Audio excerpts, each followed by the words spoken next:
So good day, we are the Group 10 and we will discuss the e-commerce. I'm Joyce Ann Sansebuche. I am Alisa Colleen Rodriguez. And I am Edna Earl Sulit. I am Elamay Serrano. I am Nicole Angelino. And we will report e-commerce and we are Group 10. What is e-commerce? Next slide please. E-commerce, it consists primarily of distribution, buying, selling, marketing, and servicing of product over electronic network. The information technology industry sees it as an electronic business application aimed at commercial transaction. E-commerce, ito yung nangyayari na ngayon nowadays. Lalong-lalo na sa Shopee, Lazada, yung mga addict sa Shopee at Lazada dyan. Hindi lang siya yung nagiging buying, selling. Marami ding pwedeng platform na pwedeng maging e-commerce. Ayun lang magiging best example dito. What is e-commerce? E-commerce is the exchange of goods and services between independent organization or person, supported by comprehensive usage of powerful ICT system and a globally standardized network infrastructure. For this purpose of the business partners have to couple their business processes and their ICT system. These systems have to work together temporarily and seamlessly and have to share, exchange, and the process data during the whole business process and across the boundaries of the organization. The data security and data privacy as well as the compliance with laws and the policies and procedures have of course to be granted. And syempre kapag ka nagla-login tayo sa mga iba't ibang platform ng e-commerce, hindi nila pwedeng ipamigay or i-post or kahit sinong pagsabihan nila ng na information natin. Ibig sabihin kapag nag-login tayo sa isang platform ng e-commerce, yung mga natin, privacy natin is secure. Next reporter po, Ella Serrano. Thank you.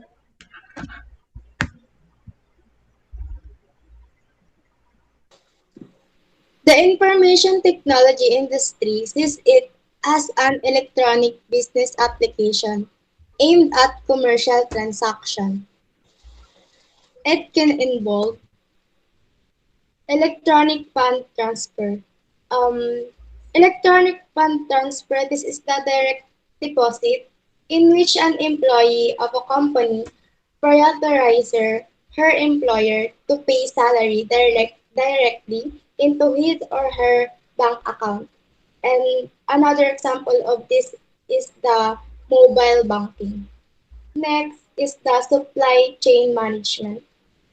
So retail companies become involved in supply chain management to control product quality, inventory levels, timing, and expenses. The example of supply chain activities include farming, refining, and such as packaging and transportation. Next is the electronic marketing or e-marketing. So this is the process of marketing a brand, such as company, product, or service using the internet through computer and mobile devices medium. Next is the online marketing. This is the process of promoting your product via or service via internet. And next is the online transaction processing or OLTP. It has also been used to refer to processing in which the systems responds immediately to user requests. And next is the electronic data interchange or EDI. It's a technology that helps trading partners and organizations get more done, speed up logistic timelines, and eliminate manual errors by automating business-to-business communications. Next is the automated inventory management system. This is a software application that allows wholesaler and distributors to add, edit, delete, and transfer inventory in real time. And last is the automated data collection system. This is data collection is the automatic data that capture of paper documents and turning them into digital file using special tools and software. And that's all. Next reporter is Miss Sulit.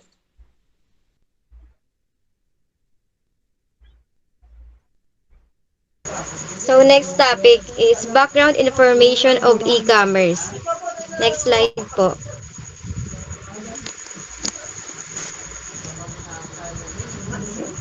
So as we face the millennium, higher education introduced and adopted a lot of pervasive challenges to meet the current world trend, which is globalization. ICT has been introduced to schools. Technology plays an important role in the current system of education. Next slide po.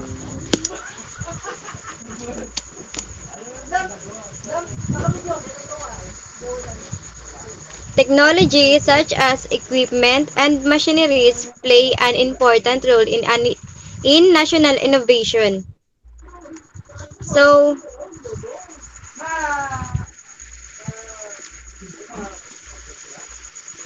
so an so nowadays technology was a big help in our daily lives because when technology works become faster and convenient, and it help even more as technology innovate.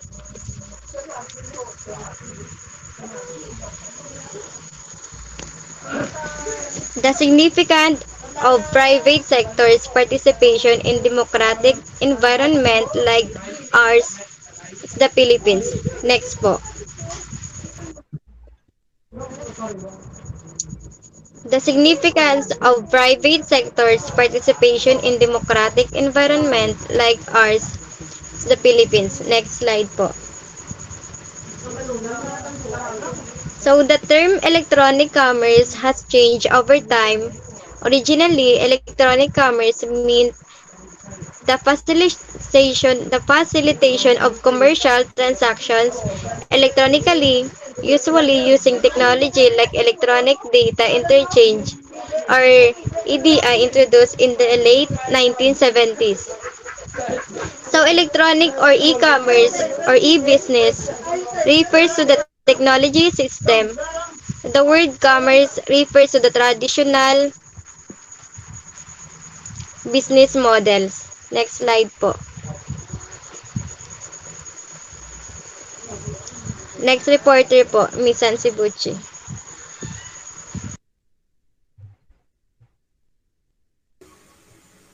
Good day. So I will discuss the development and initiatives in e-commerce worldwide, and ASEAN are organized into four area. Next slide po. So the first one is the development or trend in transaction values. Next slide. So, it was expected that the higher growth rate in Asia or Pacific that represents the percentage of 86.5 that will be compared to world's growth rates, which is the percentage of 58.4 in the past years. These figures were patterned. Next slide. So, even though e-commerce is growing rapidly, it is still in the embryonic stage. Next slide, please. A substantial proportion of websites is not yet equipped with online payment system. However, it not only provides an information about the products that can be purchased using a telephone or fax on normal or over the counter. Next slide, please. So, ay na. So, yung development or trend in transaction values, ah, napapakita neto na yung Asian or Pacific. So, ayun nga, yung the development or trend in transaction values is nagpapakita nga siya na Asia or Pacific is expected to have a higher growth rates of 86.5% compared dun sa world's growth rate na meron lang siyang percent na 58.4%. So, like I said earlier, it has a pattern. So, the first pattern is the e-commerce revenues grows in 2004 or about to 8.6%. So, the total of so it is the total sale in 2004. So, the second one is growing of e-commerce rapidly. Even though yung e-commerce is mabilis nga siya nag-grow sa iba't ibang bansa. Andun pa rin siya sa stage niya na embryonic stage, which is andun pa rin siya sa process ng pag-develop ng structure. So even if yung country is malaki yung transaction niya sa mga e-commerce, kapag kinumpare pa rin siya sa benchmarks, malaki yung yung gap nilang dalawa. Kasi mas mataas yung sa benchmarks kesa dun sa mga transaction ng mga iba-ibang country. So, the last pattern is yung sa online payments nga. So, yung sa online payment system is nagpo-provide siya ng information and also yung sa product or facts. So the next one is the development of infrastructure aspects. Next slide, please. So in 2000, identify the three infrastructure systems on which the growth of e-commerce depends. Only when these systems are dependable and safe will conducting business electronically flourish.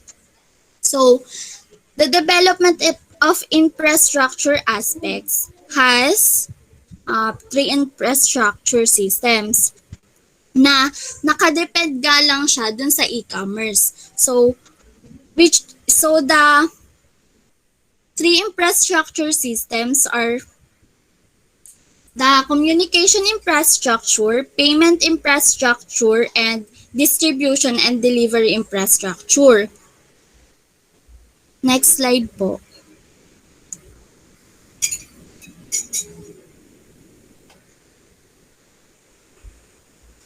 Ay, pabalik nga po. So, the first one is communication infrastructure. This is of online ordering depends on the state of the communication infrastructure. So, sa communication infrastructure, it's all about the point of view of the seller or the buyer. So, there are many platforms that consumers can be used for accessing internet, which is the dial-up connection, mobile phones using wireless application protocol, at marami pang iba. So, next slide po. The payment infrastructure, once consumers decide to buy, the next hurdle is whether payments can be made in an orderly, timely, and secured manner. So, ayun nga, after naman niyang pagkatapos niya makipag-ugnayan or magkaroon ng communication between the seller and buyer, the next step is the payment infrastructure. Kapag nakapag-decide na yung buyer kung ano talaga yung gusto niyang bilhin, is doon naman sila mag-uusap or yung buyer is magde-decide kung anong payment yung gusto niya. Kasi 'di ba may iba't ibang payment na ginagawa natin, like for example sa Shopee or Lazada, meron doon, may credit doon, meron COD. So, dito na, dito sa payment infrastructure is all about the payments, mode of payment. Kung orderly, kung sa pag-order mo, magbabayad ka agad sa timely, pag-ship niya, tsaka ka magbabayad, or yung secured manner. Yung secured manner is yung COD, yung mga ganon, cash on delivery. Next slide po. Ay, wait lang, dagdag ko lang. So, pag pala ang mga buyer kapag ang mga buyer is nagbabayad through credit, mas lalong napapataas o mas lalong nag-grow yung e-commerce. So, the third one is distribution and delivery infrastructure. Once the payment is cleared, the next concern is to see whether the goods are delivered fast and in good shape. So, dito naman sa distribution and delivery infrastructure, it's all about the delivery na. Kung yung na-deliver ba sa'yo is correct, lalo na kapag sa Shopee, syempre kailangan ang una kasing niyan, yung parang sa atin as buyer. So, mahirap din talaga sa atin as buyer na magtiwala sa online shopping kasi nga minsan yung mga napapadala sa atin is mali yung color ng items, minsan may sira na siya, may defect. So, dito naman sa distribution and delivery infrastructure, ito lang naman yung kung na-deliver ba sa'yo ng tama, yung condition ba ng na-deliver sa'yo, maganda. So, yung contribution lang naman ng internet dito sa distribution and delivery infrastructure is yung delivery system. Kasi natatrack mo siya anytime. 'Di ba? Meron doon may kita mo doon yung code. Para siyang code na may kita mo or madedetect mo kung nagkakaroon ba ng movement yung parcel mo or yung in-order mo. So, next slide please. The third one is the socio-economic, cultural, and legal environment. Next slide po. Over the three infrastructure systems is the social, cultural, and legal environment. To characterize the socio-economics, and cultural need to have an access and acceptance of the electronic transaction by the population.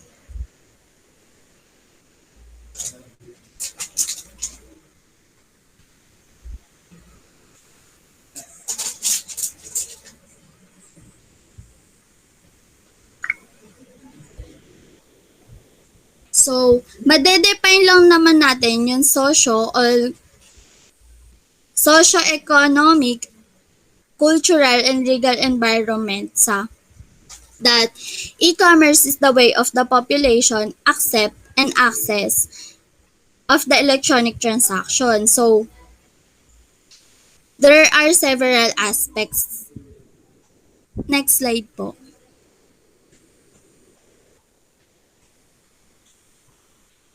The affordability of being online. It is related to the cost of getting online and also related to the capital income. So, it talks about the relationship of the cost of getting online per capital income. It is also defined as the positive function dito sa socio-cultural and legal environment kasi nga it talks about the income So, ito yung pinaka-positive function para dito. So, next slide po.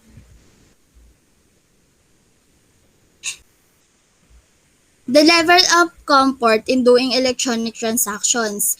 This is related to the level of education and diffusion with the use of internet from the population. So, It's all about the level of comfort in doing electronic transaction. It talks about the level of education with the use of internet among the population.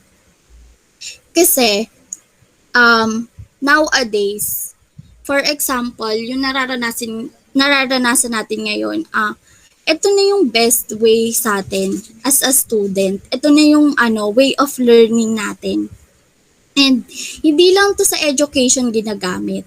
Ginagamit dito, ina-accept na rin to ah, sa government. Sa government, ginagamit nila to. Sa education, ginagamit to operate.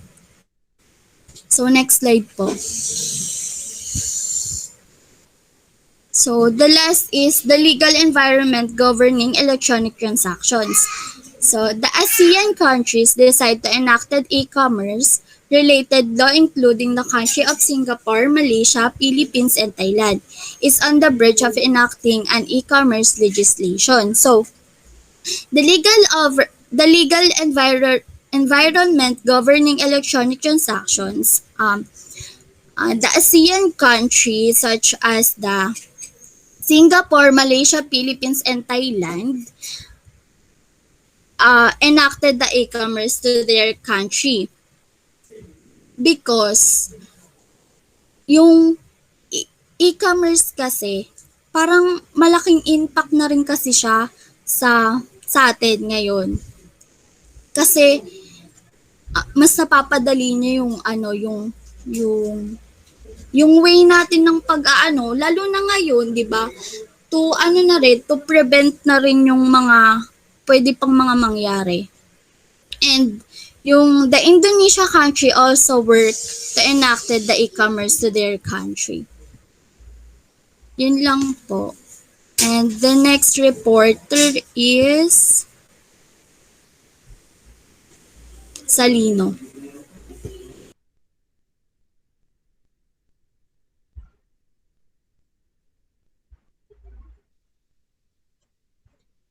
Initiative undertaken by government. The next slide.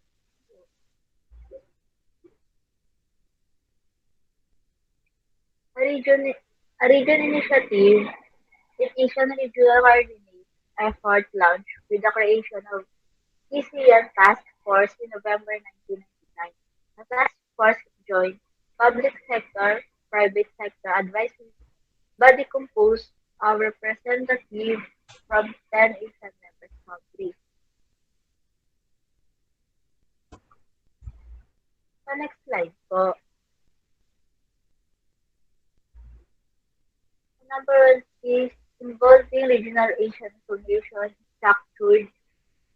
The next is create an e-commerce friendly legal environment, facilitate and fair flow of trade and investment in ICT goods and services, addressing societal concerns and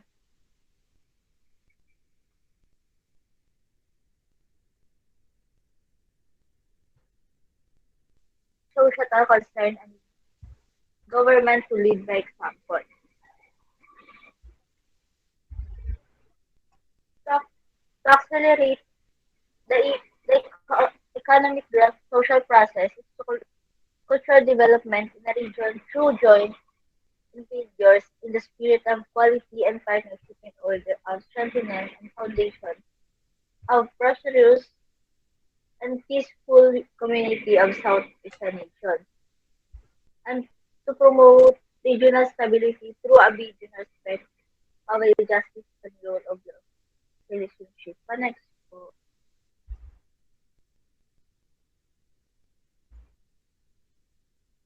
The next is the pilot project proposed by the task force. The first is for commerce do not incubate e-commerce to the incubator industry business exchange, Asian World Master Portal, and regional trended. Next is Asian Scholar Network, an entrepreneur seminar Romulo. The national initiative, pa next po.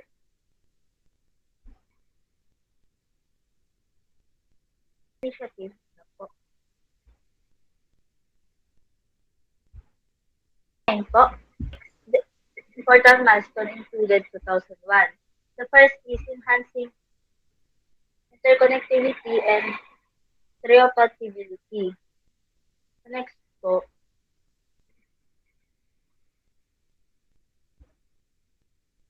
next is begin applying mutual recognition agreement on telecom equipment, mutual recognition of digital signature and electronic documents. For 2002, establish of payment mechanics. For 2002, begins implement of ICT common market. And the last is recent development in signing of ASEAN framework agreement.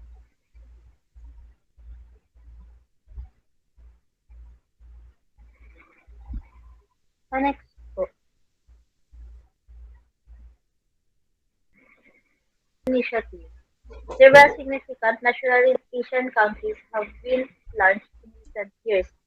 First is Singapore, the fully implement IT 2000 master plan existing blueprint for using IT all government departments. In this country has advanced about technology. In my research, Singapore has in the top 8 ranking in our Asian, so the technology advanced about IT and ICT. The next is Malaysia.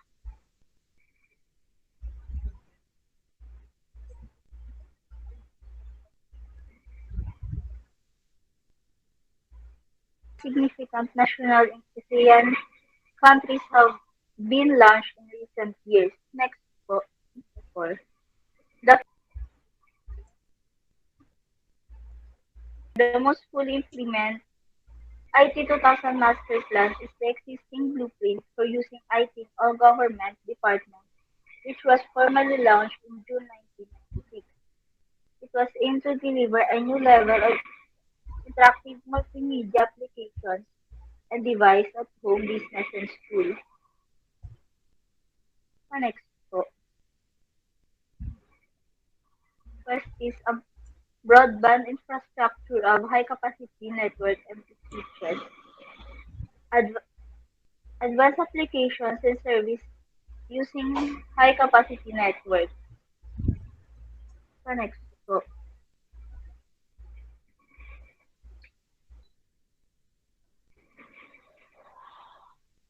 in my research, Singapore has in top 8 ranking in Asian country.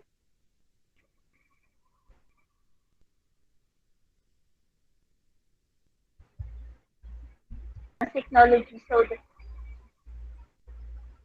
has advanced about technology. In my research, Singapore is the top 8 ranking in other Asian, so the technology they are advanced about IT and ICT.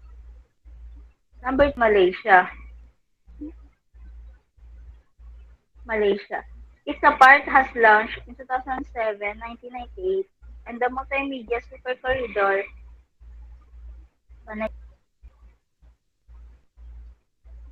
In Malaysia, there are electronic government, smart medicine, the worldwide manufacturing web, borderless marketing. Next po. The fourth is Philippines.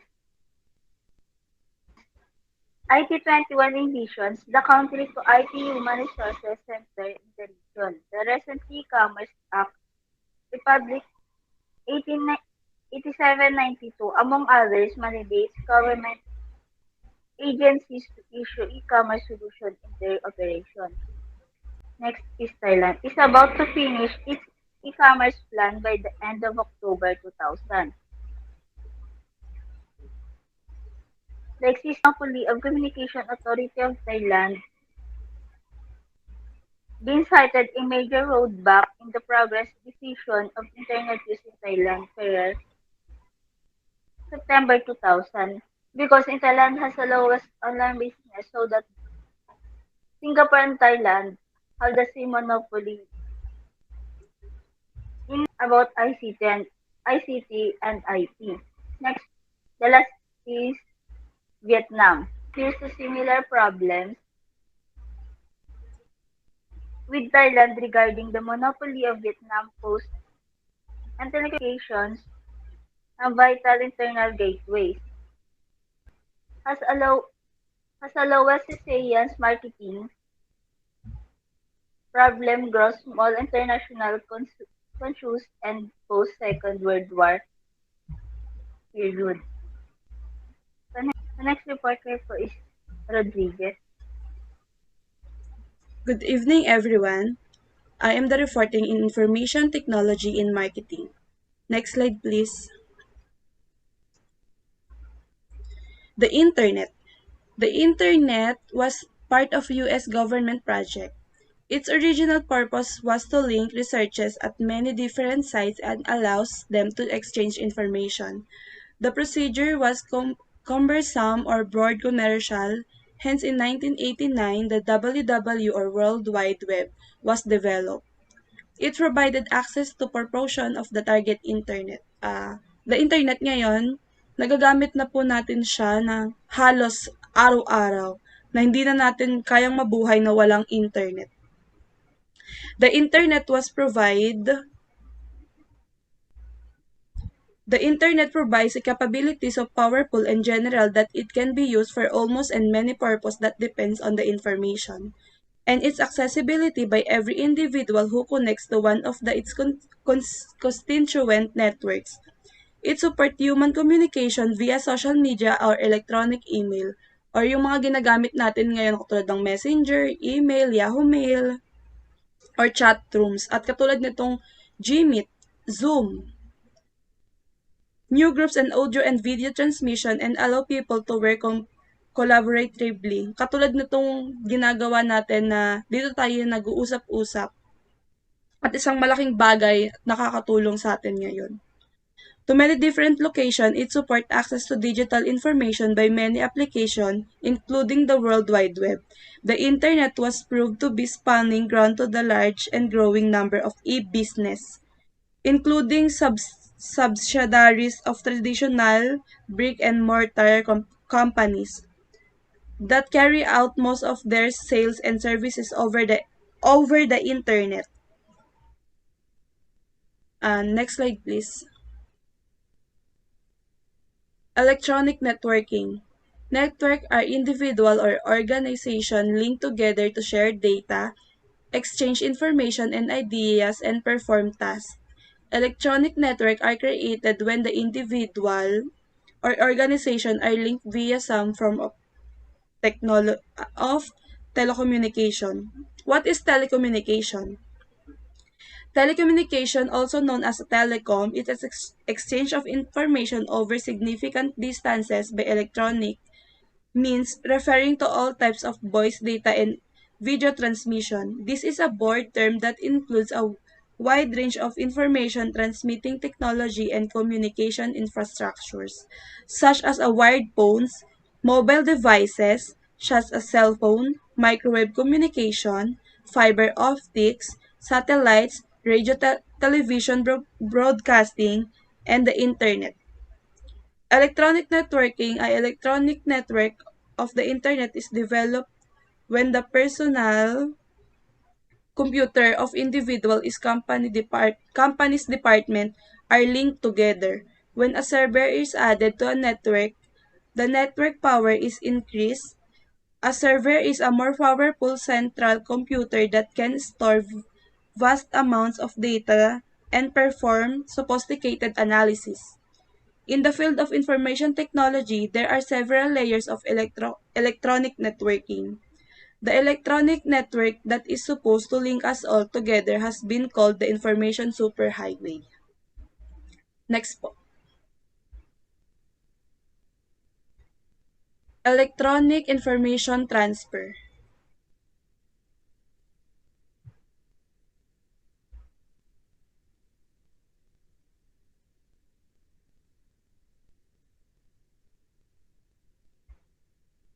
Electronic information transfer. Electronic information is a form of networking which involves creating a corporate website and posting information on it.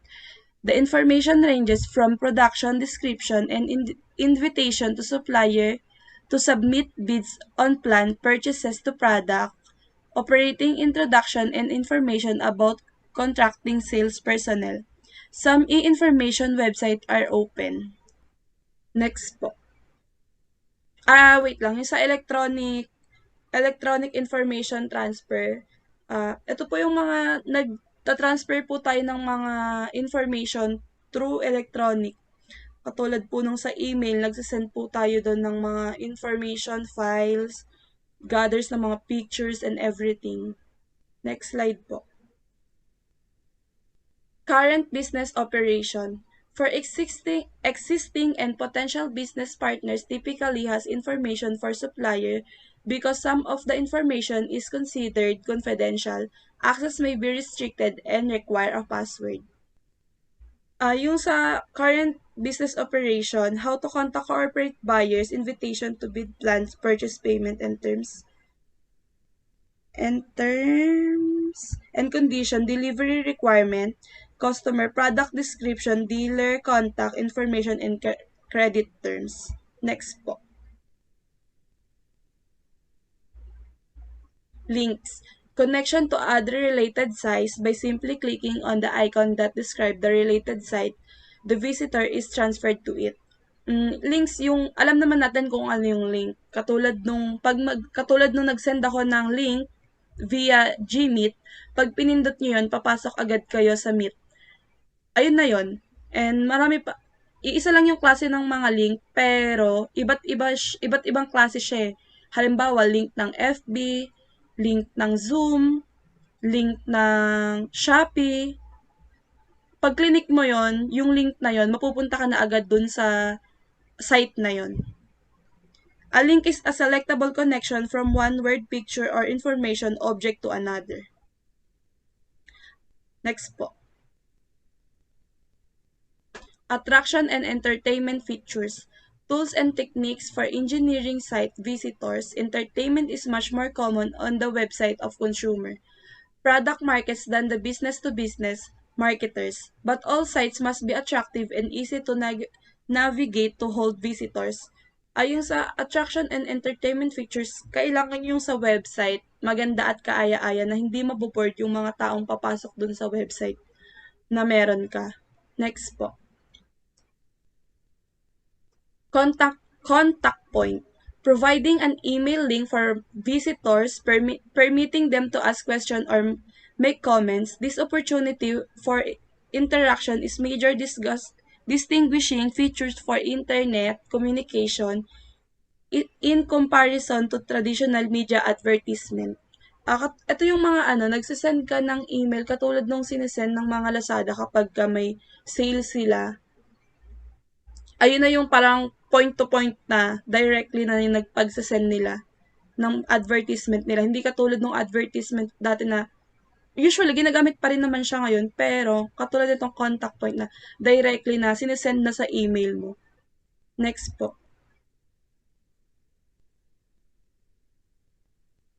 Electronic transaction is the sale or purchase of goods or services, whether between business, households, individuals, governments, and other public or private organizations, conducted over computer-mediated networks. Electronic transaction is the sale or purchase of goods services, whether between business, household, individual, governments, and other public organization conducted over the computer media networks. The goods and services ordered for those network, but the payment and ultimate delivery of the good service may be conducted or online. Bibili ka online pero yung transaction nyo magiging offline na, katulad nung sinabi ni Miss Sansibuchi kanina, yung payment mo through offline na, hindi mo na kailangan magbayad through online. Makakabili ka kahit order ka muna through online pero yung transaction nyo through offline na po. Next po.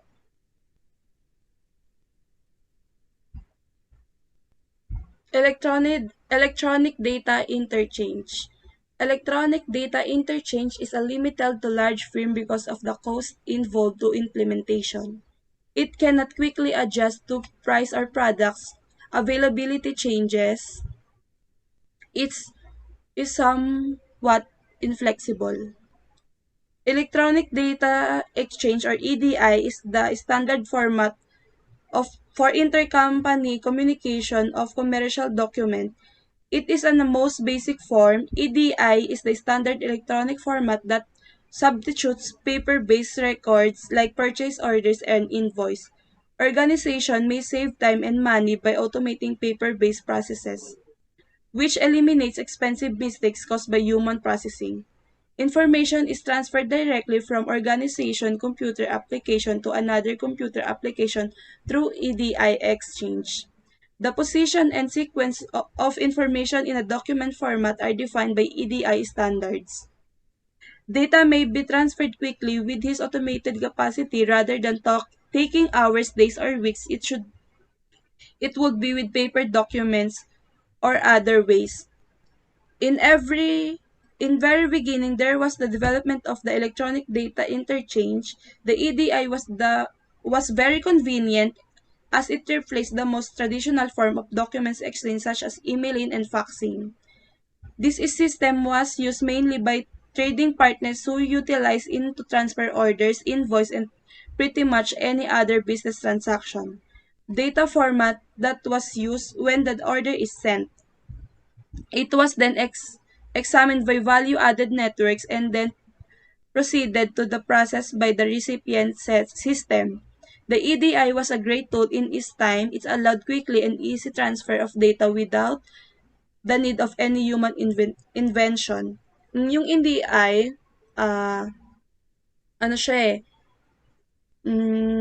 sinesend niya yung mga details or information uh, point to point din na hindi na kailangan dumaan pa sa maraming maraming tao na isa-isa na sobrang daming pagdadaanan bago pa makarating dun sa pinakadapat niyang puntahan. Electronic commerce. E-commerce has become as common as watching TV. It's something that many people do every single day and probably couldn't imagine their lives without it. There are lots of people that started a small local business and have used e-commerce to boost sales and make up a large part of their income. It's existing to see that this entirely new system of doing business only came into the existence of few decades ago. It's amazing to see how far it's come and very more exciting. It's amazing to see how far it's come and even more exciting to speculate how it will be advanced in the future. Electric commerce, sobrang laki na niya ngayon. Halos talagang nababaliw na yung ibang pag hindi sila nakakagamit. Or katulad nung sa Shopee or Lazada, yung monthly sale nila, yung 6677 na talagang patok ngayon na ako buyer, natutuwa na bumili. Yung mga seller din naman, natutuwa sila kasi nabuboost yung sales nila every single time and every month, lalo na kapag may sale yung mga platform na pinagbebentahan nila. E-commerce is also known as electronic commerce or internet commerce, refers to buying and selling goods and servicing using the internet and transfer of money and data exchange this transaction. Nakakapag-transact tayo ng through online lahat na hindi na natin kailangan lumabas para makuha or mabili lahat ng gusto natin. Through e-commerce na mas convenient siya para sa lahat, hindi lang para sa isa. Kasi lalo na ngayong may pandemic, mas sobrang convenient niya kasi nakukuha at nabibili mo yung gusto mo nang hindi mo na kailangan lumabas at safe pa. Next reporter is Serrano. Thank you. Next reporter po, Sulit po. Okay, next po is success factors in e-commerce. Next slide po.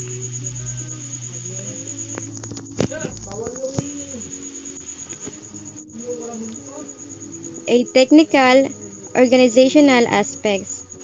Factors in e-commerce providing an easy, secure ways customer to order.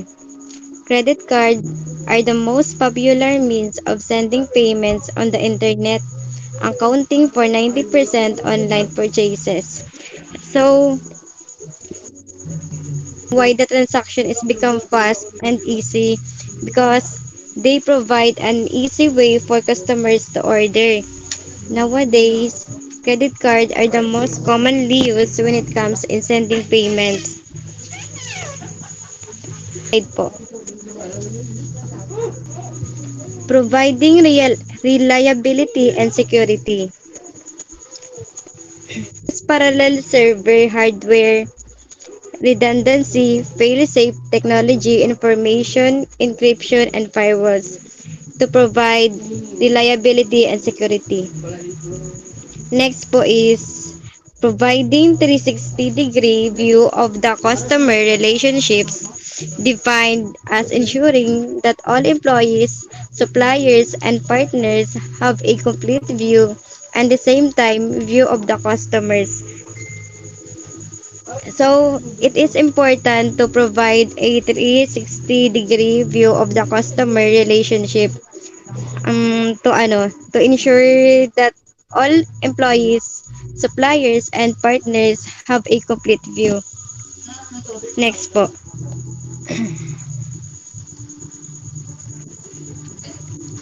Constructing a commercially sound business model.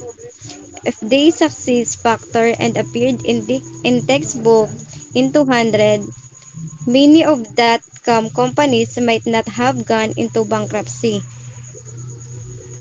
So, bankruptcy is, we all know that this is a legal process through which through which people or other entities who cannot repay debts to creditors may seek relief from some of all the debts.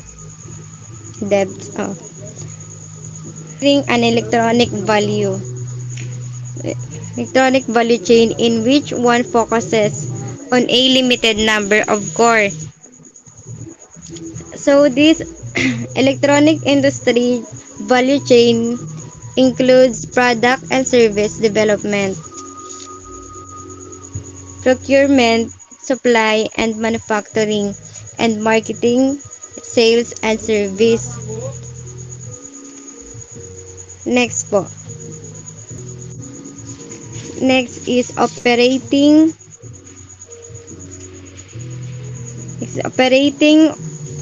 or near the cutting edge of technology and staying there as technology changes. But remembering that the fundamentals of commerce remain indifferent to technology.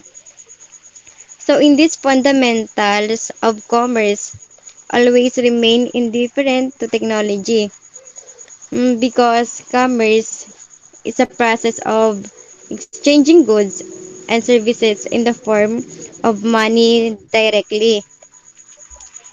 It involves face-to-face or in-person dealing with all the parties to perform the exchange of goods and services with predefined prices.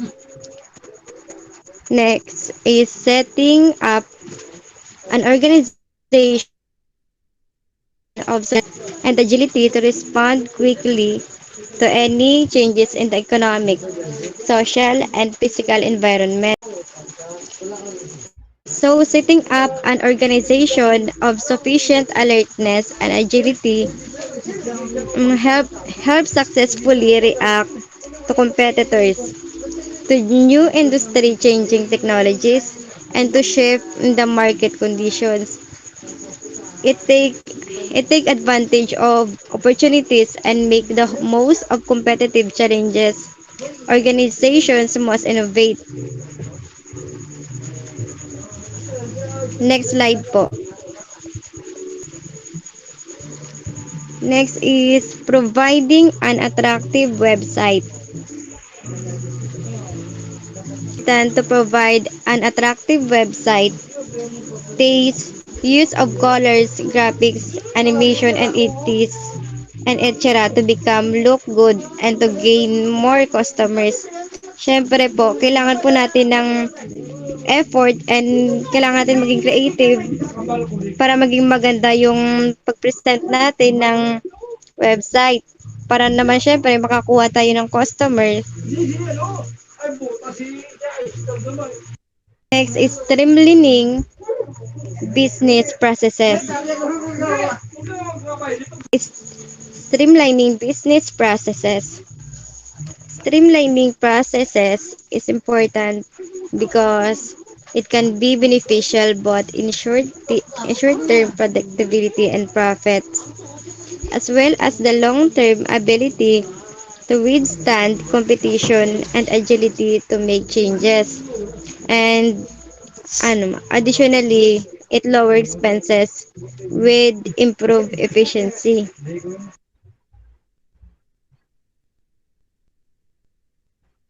Next slide po. Invented. The successful e-commerce organization must also provide an enjoyable and rewarding experience to its customers. There are many factors go into making this possible. Such factors include in making possible is providing value customers. Providing value to customers increases customer satisfaction and the customer experience. So creating customer value um, also increase loyalty, market share, price reduces error, also higher market share, and better efficiency leads to higher profits. Next is improving incentives for customer to buy and return. Providing service and performance. By providing service and performance is important to your business because it retains customers. May service na po ako, no? Opo. And performance. Wait. Service and performance. Providing service and performance is important. It's important to your business because it retains customer and extract more value from them. By providing top-notch customer service, business recoup customer acquisition costs and cultivate a loyal following that refer customers, serves as case studies and provide also a testimonial and reviews. Next is providing an incentive for customer to buy and return. Providing an incentive for customer to buy and to return will also help to make your brand more memorable, helping with brand recall. In addition, incentives will encourage customer to adapt the values that are so integral to your brand. This promotes customer retention as more customer will make repeat purchases.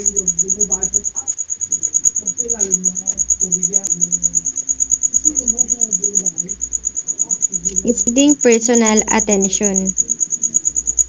Personal attention is important because it allows opportunities for upselling and cross-selling. The more you know about a customer, the better the customer interaction will lead to a win-win situation for both parties. Many companies are already employing such personalized conversation with customers and are realizing the benefits from it. Next slide po. Providing a sense of community unites us. Being a part of community can make feel as though We are a part of something greater than ourselves. It can give us opportunities to connect with people, to reach our goals also, and make us feel safe and secure. Owning the customer's total experience.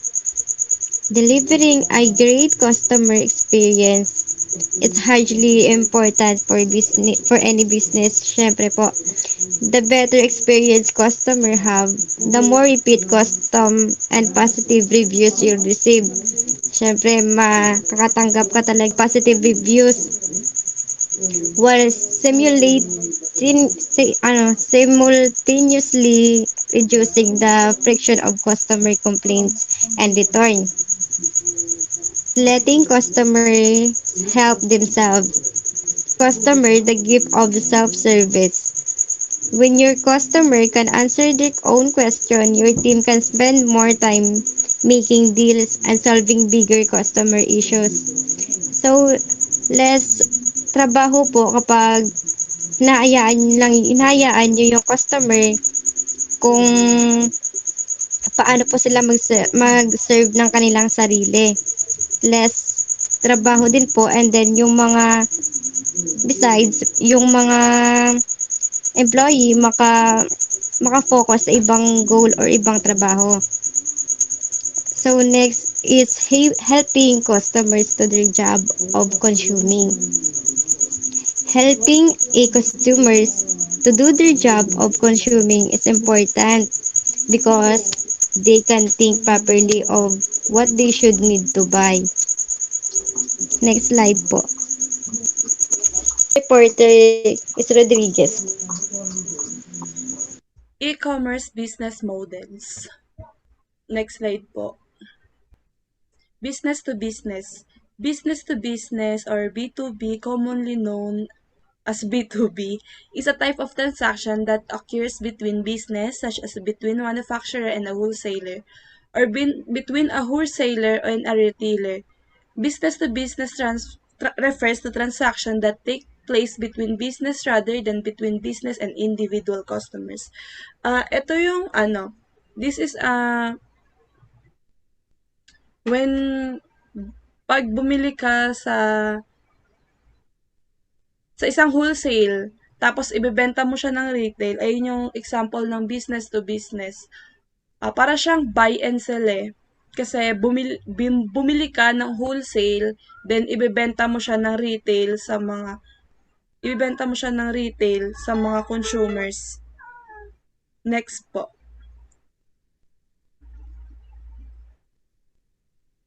Business to consumer.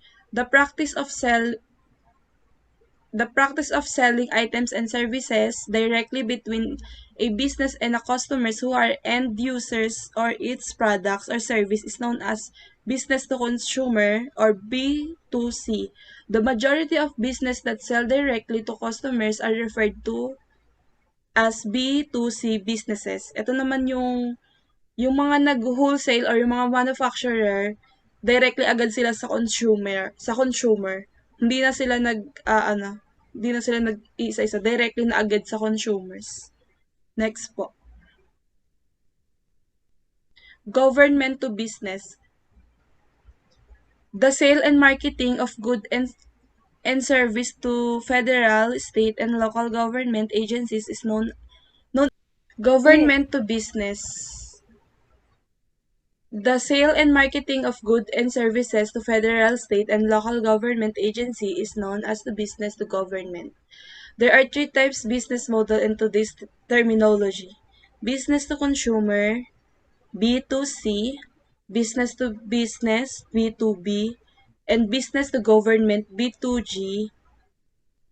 Next slide. Next slide po.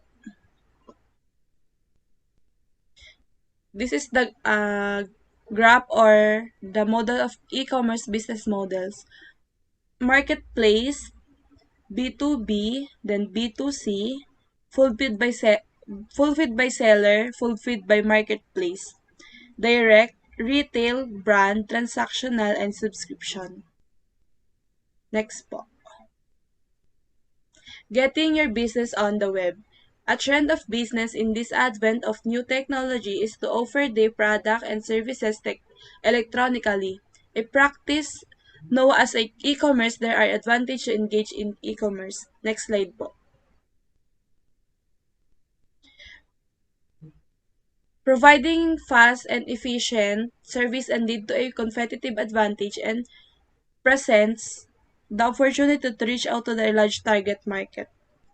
Kapag po yung business napasok na sa internet or sa web, malaki na siyang convenient para sa mga seller. Marami namang cons and pros sa seller. Kapag yung product natin or yung business natin nasa internet na, yung cons niya, malaki na yung makakakita. Malaki na yung magiging target market natin. Yung pros naman po, hindi ganun lahat interesado or hindi natin gamay kung ano ba talaga yung gusto ng mga taong makakakita nun. So, kailangan kapag naglagay tayo ng product or business natin sa internet, kailangan talagang alam natin kung sino yung magiging target market pa din natin. Though, malaki nga siya. Kaya magiging efficient siya at magiging convenient din siya sa mga seller and consumer. Next po.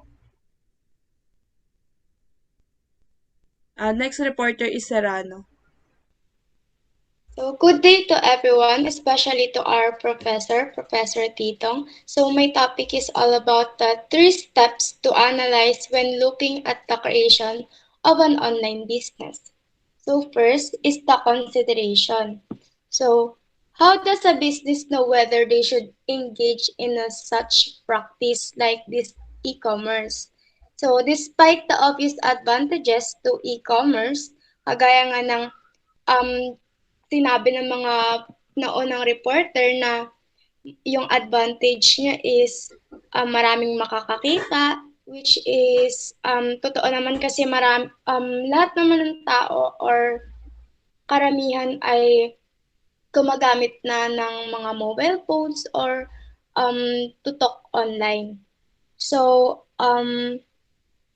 it does not always meet the long-term needs for a company. So, if the market of the product is quite small, then hindi na siya need ma-engage dun sa e-commerce. Kasi it will result lang ng mga unnecessary cost and expenses kasi kung maliit naman yung market ng product mo. Tapos iaano mo siya online.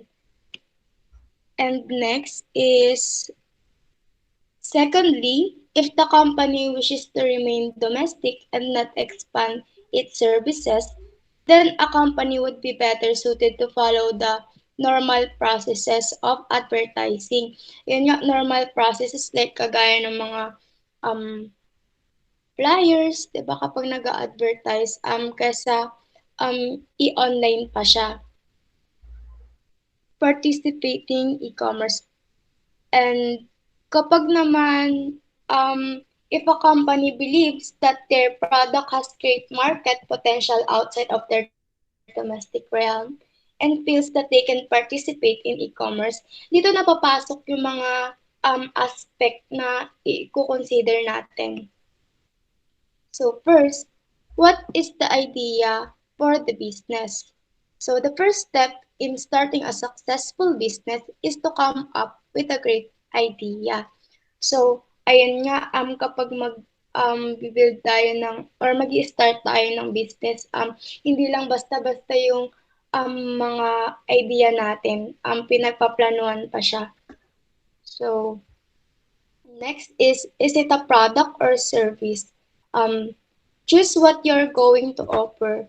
Is it a product or service? So, ano ba yung gusto mo na i-sell or i-ano sa mga customer na magugustuhan nila?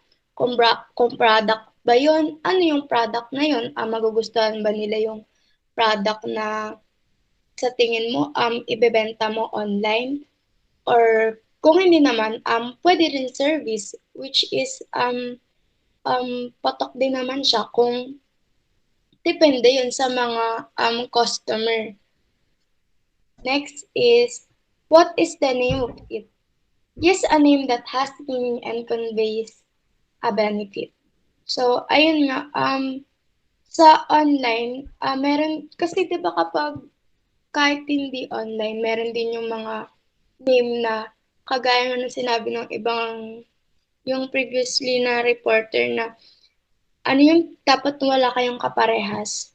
Ganun din dapat online. So, next is, will you emphasize price, quality, service, or quantity?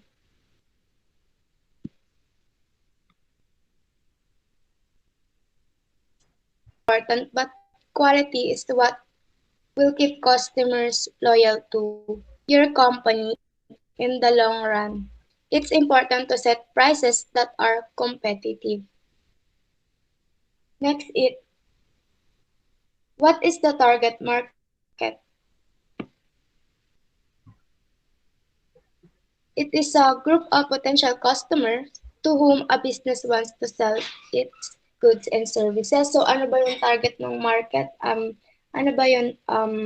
Mga ganitong edad lang, ganito lang yung kung babae lang ba sila or matatanda or lalaki. Which is yun yung pagbebentahan mo ng goods or services mo na napili. Next is to consider is aspect is the implementation. You have found the right. So dito sa implementation, ito yung maghahanap ka ng mag-choose ka ng web para makapag-start ka nung site mo. So, try to find one that offers guarantees and flexible. So, response to your concern and quite simply is one that simply offers that services you want and need. So, once you have found the right web host for you and created an account, the next step is start building your site kasi nakapaghanap ka na nung web host mo, which is, ayun nga, mag-start ka na nung pagbibuild nung site mo.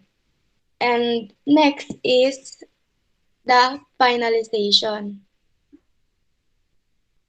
Now that you have created the website, the next step is to market your online business. So, these are the options kapag ipa-final mo na yung website mo and ready ka nang mag-start nung online business mo. First is join a search engine and find a fee for placement. So to get a search engine evaluator position, we will go through a training process and evaluator test that will explain in depth your specific task. Next is contract with affiliate sites and programs. An affiliate agreement is a legal contract between you and your affiliates who promote the products and services of your business. So kagaya rin to nung yung sa normal, like hindi online na meron silang mga legal contract between you and your affiliates na pagpo-promote ng products. And next is the advertise. So advertising is a type of marketing that includes paying for space in order to advertise a product, service, or cause. So, ito yung nakikita natin yung ina-advertise nila online yung mga product nila or services. So, kahit sa anong social media platform, meron nang nag-a-advertise eh. And ginagamit nila yung mga sikat na tao kasi isa yung factor eh. Halimbawa, yung sa Pepsi, yung ginamit nila nag-advertise na tao is yung Blackpink, which is popular. Hindi lang sa isang bansa, kundi sa buong mundo. Which is, Isa rin yung strategy para makarami sila nung sales. And parang meron siyang impact kapag yung mga taong sikat na yun yung nag-advertise nung isang product or services. Next is virally market, a business strategy that uses existing social networks to promote a product mainly on various social media platforms. So, sa advertise, di ba ayun yung pinapakilala nila or ini-introduce nila yung product or services mo. So, dito naman, ito yung mga ginagamit nila na social media platform like YouTube, even sa TikTok meron na rin, sa Facebook meron na rin yung mga vlog kagaya ng Night Palm, meron na rin sila mga ads. Next is used promotions. So, a marketing tool used as a strategy to communicate between the sellers and buyers. Through this, the seller tries to influence and convince the buyers to buy their products or services. It assists in spreading the word about the product or services or company to the people. So the company uses this process to improve its public image. So, yung promotion, meron siyang four types based dun sa na-search ko, which is yung excuse me, advert advertising, sales promotion, personal selling, and publicity. Next is 5 strategies for selling online. First is rethinking revenues. Varieties of methods of selling have been used and are being used to increase their market and the return of investment or ROI. Next is re-engineering the business. Company reinvent the way that they do business, changing how they distribute goods and how they collaborate within the company and with suppliers. So, nire-reinvent nila yung way ng ng business nila. Halimbawa, dati 'di ba dinidistribute nila yung mga products or goods nila through yung ikaw minsan 'di ba meron yung ikaw mismo yung pupunta doon sa isang place para kumuha. Ngayon, meron na yung sila na yung pupunta sa'yo para ibigay yung product mo. Kagaya yung sa mga Shopee, yung cash on delivery. Next, empowering customers. E-commerce provides a venue for buyers to have the best choice and best prices for products. Next is providing customer service. Merchants have become more creative in providing value-added services to generate customer loyalty.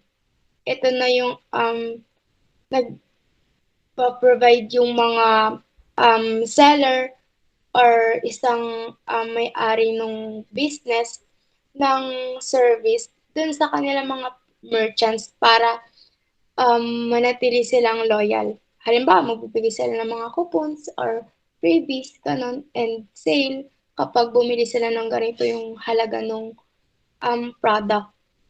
Next is joining the global economy.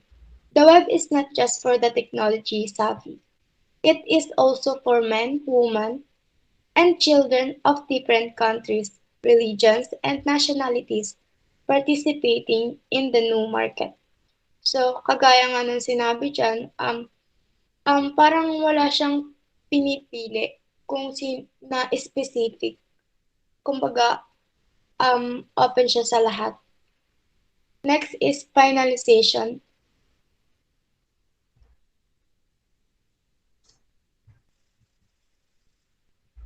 Participating in the new market. Next is the issue and challenges of e-commerce can be categorized into two groups. So these are the infrastructure aspect of e-commerce. So, dito, it includes the communications, payments, and distributions. So, dito nga, sa, the business side is less of a problem compared to the consumer side of the communication infrastructure. Business will put up more e-commerce servers as necessary when they feel they can benefit from them. The consumers, however, will be limited by their capacity to pay.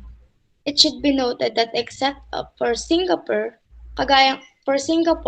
nga ng sinabi ni Miss Salino kanina, there is still low PC penetration rates and even much lower proportion that have access to the internet among ASEAN countries.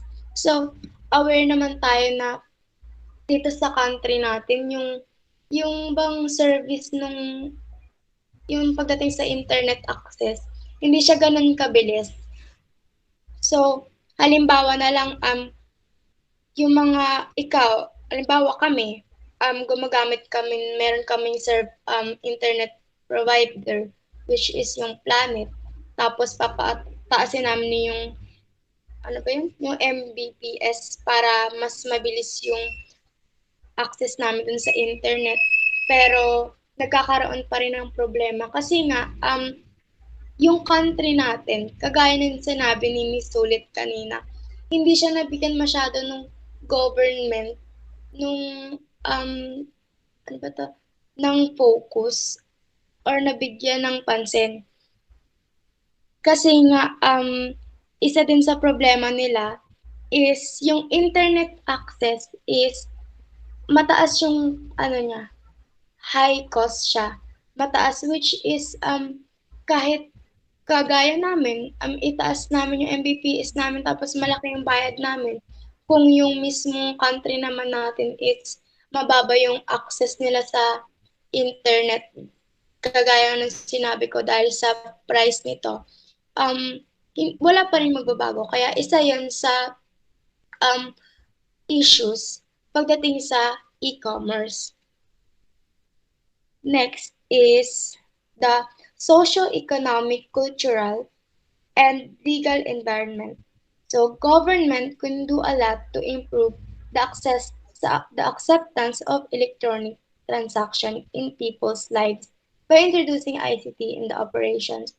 So without electronic payments, much of e-commerce will be difficult to consummate. So kagaya nga ng sinabi dyan, alam naman natin kapag online yung business mo, yung pagbayad is online din. Kasi hindi naman lahat ng online business is applicable yung cash on delivery, di ba? Lalo na kapag yung pangmalakihan yung business nila, yung malalayong lugar. So, isa sa problem doon is yung transaction kung paano magbabayad yung mga consumer. And so, ayun nga, yung government can do a lot to improve the acceptance of electronic transactions in people's lives by introducing ICT in the operations. So, credit card ownership, which is the prevailing form of payments for electronic transactions, is said to be low in Asia. So, parang hindi lahat nakaka-access nung credit card or nakakagamit nun. If credit card ownership cannot be increased, some other electronic form of payments need to be developed. Without electronic payments, much of e-commerce will be difficult to consummate. Ayun ang sinabi ko kanina. So without electronic payment facilities, websites will remain to be mere information booths, rather becoming venues where business transactions are consummated. There is not much information on the reliability and efficiency of the distribution and delivery systems in many of the ASEAN countries, even if trans-border shipments can be handled by big international carriers. Kagaya ng sinabi ko, meron na yung bansa to bansa, yung parang pang worldwide yung business, ganun. So these have to be complemented by reliable and efficient domestic distribution systems in each of the countries. It cannot be overemphasized that the benefits of speed of electronic transactions will be negated by an unreliable excuse me, and inefficient distribution system. It has been mentioned that the use of the ubiquitous corner convenience stores as pickup points for goods orders and paid for online may prove to be the Asian way of e-fulfillment. Is taxation poses another formidable challenge. First poses the challenge of a rapid growing but largely invisible transactions. Confusion that may arise due to the nature of e-commerce transactions may lead to inappropriate taxation that can inadvertently stifle the growth of e-commerce. Has a lot of leadership roles to play in the promotion of e-commerce. Kasi nga, kapag tayo lang ng mga normal na people, ang ano to? Yung parang may gusto nung sa e-commerce. Kaya kasi hindi naman natin yung magagawa kapag hindi in-approve or hindi tayo inano ng government natin. So, unfortunately, as the ASEAN Task Force has pointed out, they are failing in the most elemental role with low utilization of ICT in government operations. Kagaya nga nung sinabi ko kanina, hindi nabibigyan ng focus yung e-commerce. E-commerce poses the challenge of a